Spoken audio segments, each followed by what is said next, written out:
ಕಲಬುರಗಿ ಜಿಲ್ಲೆಯಲ್ಲಿ ಟಿಟಿ ವಾಹನ, ಕಬ್ಬಿನ ಲಾರಿ ಹಾಗೂ ಬೈಕ್ ನಡುವೆ ಭೀಕರ ಸರಣಿ ಅಪಘಾತ ಸಂಭವಿಸಿದ್ದು, ಮೂವರು ಸಾವನ್ನಪ್ಪಿದ್ದು, ಇನ್ನು ಮೂವರ ಸ್ಥಿತಿ ಗಂಭೀರವಾಗಿದೆ. ಅಫಜಲಪುರ ತಾಲೂಕಿನ ಗೊಬ್ಬರಬಿ ಗ್ರಾಮದ ಬಳಿ ಈ ದುರಂತ ನಡೆದಿದೆ.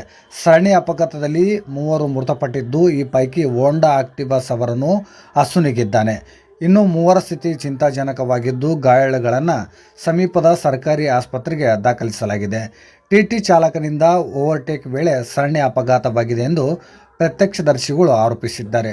ಟಿಟಿ ವಾಹನದಲ್ಲಿದ್ದ ಮೃತರ ಪೈಕಿ ಓರ್ವ ವ್ಯಕ್ತಿಯು ಕಲಬುರಗಿಯ ನಗರದ ಸ್ಟೇಷನ್ ಬಜಾರ್ ನಿವಾಸಿ ಎಂದು ತಿಳಿದುಬಂದಿದೆ. ದತ್ತಾತ್ರೇಯ ದೇಗುಲಕ್ಕೆ ತೆರಳಿ ವಾಪಸ್ ಆಗುವಾಗ ಈ ದುರಂತ ನಡೆದಿದೆ. ಸ್ಥಳಕ್ಕೆ ದೇಗಲ ಗಾಣಗಾಪುರ ಠಾಣೆಯ ಪೊಲೀಸರು ಭೇಟಿ ನೀಡಿ ಪರಿಶೀಲನೆ ನಡೆಸಿದ್ದಾರೆ.